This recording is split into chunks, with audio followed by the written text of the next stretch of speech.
کا گھر صرف عبادت کرو تو ایک اللہ کی عبادت کرو. جب خالق ہوا ہے مالک ہوا ہے رازق ہوا ہے تو پھر عبادت بھی اسی کا حق بنتا ہے, اسی کی عبادت کرو. آگے فرمایا اننی لکم منہ نذیر و بشیر. جو میرا پیغمبر آپ کو فرما رہا ہے, میرا پیغمبر آپ کو تبلیغ کر رہا ہے, میرا پیغمبر کو جو میرے دنیا کے اندر بھیجا ہے, فرمایا اننی لکم منہ نذیر و بشیر. بے شک میں تمہارے لیے اللہ کی طرف سے ڈر سنانے والا اور خوشخبری سنانے والا بن کے آیا ہوں. اللہ کے پاک پیغمبر نے کس چیز کی خوشخبری سنائی ہے, کس چیز سے ڈر سنایا ہے؟ سنیے, اللہ کے پاک پیغمبر نے مومنوں کو جنت کی بشارت سنائی ہے. اللہ کے پاک پیغمبر نے کافروں کو جہنم کی طرف سے ڈرایا ہے. جو لوگ دنیا کے اندر اللہ کے احکامات کو مانو, پیغمبر کی اتباع کرو, محمد رسول اللہ کی فرمانبرداری کرو تو تمہیں جنت ملے گی. لیکن اگر تم نے روح جتانے کی, تم نے پیغمبر کی بات کو نہ مانا, تم نے رب کی توحید سے انکار کیا تو پھر اللہ کی طرف سے عذاب آئے گا.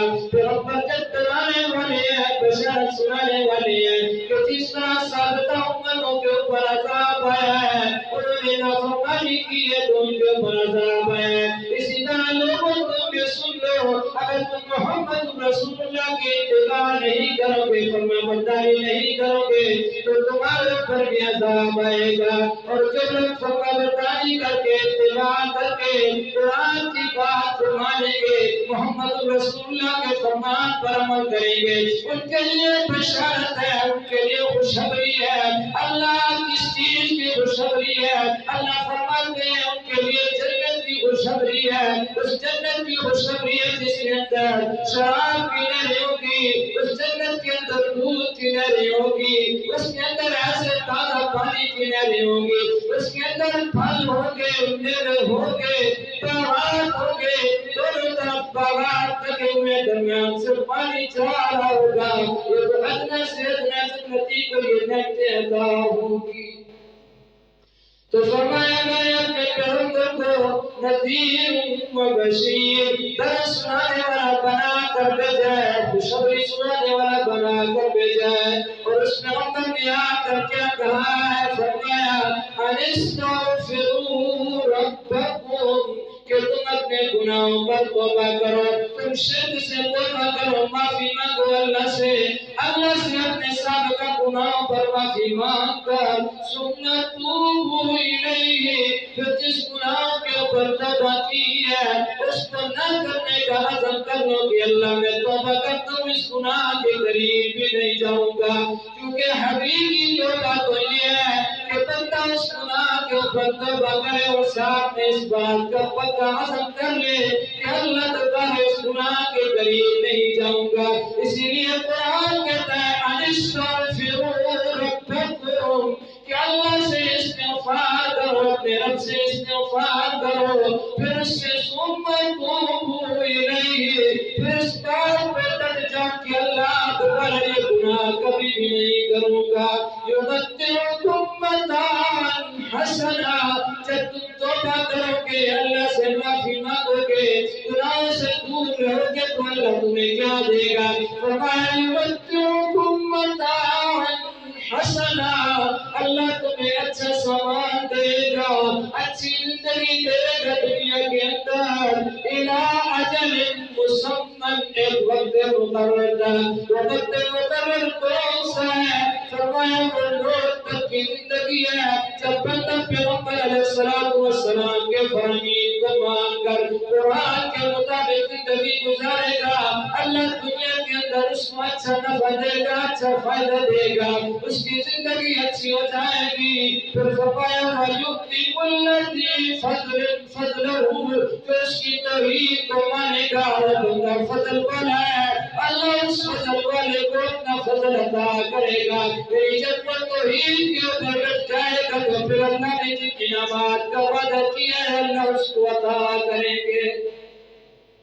وَإِن تَوَلَّوْا, یہ تو بشرطیں آ گئی اس آدمی کے لیے جو ماننے والا ہے, جو اتباع کرنے والا ہے, اس کو اللہ دنیا میں بھی فائدہ دے گا اور آخرت میں اللہ اس کو جنت دے گا. لیکن فرمایا وَإِن تَوَلَّوْا اگر تم پھر گئے فَإِنِّي أَخَافُ عَلَيْكُمْ عَذَابَ يَوْمٍ كَبِيرٍ. اللہ کے پاک پیغمبر فرماتے ہیں انی اخاف علیکم عذاب یوم کبیر، بے شک میں ڈرتا ہوں تمہارے اوپر بڑے دن کے عذاب سے. وہ بڑے دن کا عذاب کون سا عذاب ہے؟ وہ قیامت کا دن ہے. بڑا دن کیوں فرمایا؟ اللہ کے پاک پیغمبر صلی اللہ علیہ وسلم نے فرمایا 50,000 سال کا دن ہوگا، بعض روایات میں 1,000 سال کا دن ہوگا. اس میں مختلف واقعات و حالات ہوں گے، اس کا منظر تو جدا ہوگا، وہ تو مختلف حالات والا دن ہوگا. جس دن چھوٹے سے لے کر بڑے تک اس دن کی ایسی ہولناکیاں ہوگی. قرآن دوسرے مقام پہ کہتا ہے یوم یفر المرء من اخیہ، ایک آدمی اپنے بھائی سے بھاگے گا وَأُمِّهِ وَأَبِيهِ، ایک آدمی اپنی ماں سے اور اپنے باپ سے بھاگے گا. اللہ دنیا کے اندر تو اتنی محبت ہوتی ہے ماں باپ سے، وہ کیسے دن ہوگا؟ اللہ اس میں ماں باپ سے جدائی ہوگی. بھائی بھائی سے کس طرح بھاگے گا؟ اللہ ماں سے بندہ کس طرح بھاگے گا؟ وَصَاحِبَتِهِ وَأَخِيهِ، اللہ فرماتے ہیں کہ وہ اپنی بیوی سے بھی بندہ بھاگے گا. وہ کیوں بھاگے گا؟ فرمایا لِكُلِّ امْرِئٍ مِّنْهُمْ يَوْمَئِذٍ شَأْنٌ يُغْنِيهِ، اس دن ہر آدمی کی ایک ایسی حالت ہوگی جو اس آدمی کو دوسروں سے بے پرواہ کر دے گی. بندہ کہے گا اللہ میرا بیڑا پار کر دے، اللہ مجھے نجات دے دے، پر کیونکہ مجھے کوئی فکر نہیں ہے.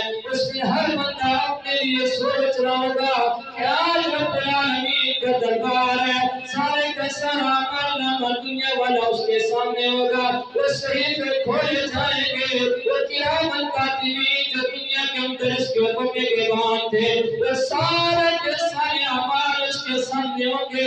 جو نیکیاں کی ہوگی وہ بھی سامنے ہوگا، جو برائیاں کی ہوگی وہ بھی سامنے ہوگا. رب العالمین کا دربار ہوگا، بندہ در کانپ رہا ہوگا. فرمایا اِذَا الشَّمْسُ كُوِّرَتْ، جس دن سورج لپیٹ دیا جائے گا، ستارے ٹوٹ کر گر پڑیں گے، آسمان کے اندر تاریں آ جائیں گی. اللہ کریم فرماتے ہیں یوم نطوی السماء کطی السجل، جس دن آسمان ساتوں کے ساتوں آسمان اللہ کے ہاتھ کے اندر لپیٹے ہوئے ہوں گے. جس طرح کوئی فائل کو لپیٹ دیتا ہے، لفافے کو لپیٹ کے ہاتھ کے اندر پکڑ لیتا ہے، اسی طرح قیامت والے دن ساتوں کے ساتوں آسمان اللہ کے ہاتھ کے اندر ہوں گے. فرمایا اس دن پہاڑ ریزہ ریزہ ہو کے اٹھ چکے ہوں گے، اس دن پہاڑ بھی ختم ہو جائیں گے. سارے کے سارے لوگ ایک میدان محشر کے اندر جمع ہو جائیں گے. فرمایا انی اخاف علیکم عذاب یوم کبیر. لوگ اگر تم نافرمانی کرو گے، پیغمبر کی اتباع نہیں کرو گے تو فرمایا میں تمہارے لیے اس قیامت کے دن کے بڑے دن کے عذاب سے میں خوف کرتا ہوں، میں ڈرتا ہوں کہ تم اتباع کر لو تو اس عذاب سے بچ جاؤ. آگے اللہ کریم فرماتے ہیں اِلَى اللَّهِ مَرْجِعُكُمْ، مت کوئی یہ بندہ سوچ لے کہ دنیا کے اندر موت آگے دوبارہ زندہ نہیں ہونا. فرمایا نہیں، اِلَى اللَّهِ مَرْجِعُكُمْ، اللہ ہی کی طرف تمہارا لوٹ کر جانا ہے. وَهُوَ عَلَىٰ كُلِّ شَيْءٍ قَدِيرٌ، وہ ہر چیز کے اوپر قادر ہے. جس نے تمہیں ماں کے پیٹ سے لے کر دنیا کے اندر لایا ہے، دنیا کے اندر بچپن سے لے کر جوانی تک، جوانی سے بڑا پھر تیری موت آ گئی ہے. تیری موت آنے تک اس نے تیری کفارت کی ہے، تجھے دیکھ رہا ہے. اس نے آسمان اور زمینوں کو پیدا کیا ہے، وہ تمہیں دوبارہ بھی زندہ کرے گا اور اس کے اوپر قادر بھی ہے. وہ تمہیں ضرور پیدا کرے گا اور تمہیں رب العالمین کے دربار میں اٹھنا پڑے گا. فرمایا الا انہم یسدون صدورہم لیستخفوا منہ. فرمایا سنو، خبردار، جب بے شک وہ توڑا کرتے اپنے سینوں کو لیستخفوا منہ، تاکہ وہ اللہ سے جھک جائے.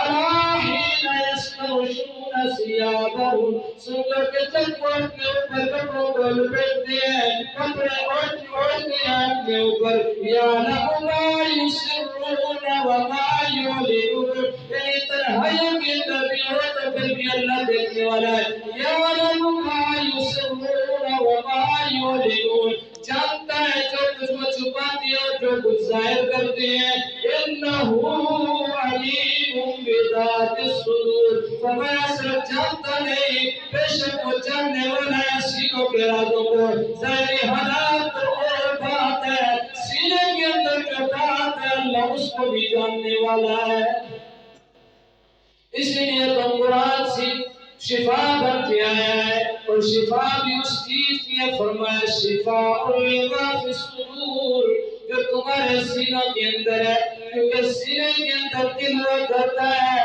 اور دل کے اندر ہی بیماریاں ہوتی ہیں حسد کی بیماری دل میں ہوتی ہے بغض کی بیماری دل میں ہوتی ہے کینے کی بیماری دل میں ہوتی ہے یہ ساری کی ساری بیماریاں دل میں ہیں ان ساری کی ساری بیماریوں کو شفا بن کے آیا ہے تو قرآن بن کے آیا ہے مطلب کوئی کہے کہ اللہ جانتا نہیں فرمایا انہو علیم بذات الصدور جو کچھ دل کے اندر ہوتا ہے اللہ اس کو جاننے والا ہے اور قیامت والا دن وہ سارے کا سارا بندے کے سامنے آ جائے گا آگے اللہ کریم فرماتے ہیں وَمَا مِن دَابَّةٍ فِي الْأَرْضِ إِلَّا عَلَى اللَّهِ رِزْقُهَا اللہ نے پیدا کرنے کے بعد ایسے نہیں چھوڑ دیا اللہ نے احسان کیا ہے بندے کے اوپر اور اتنی بڑی ذمہ داری اللہ اپنے اوپر لے رہے ہیں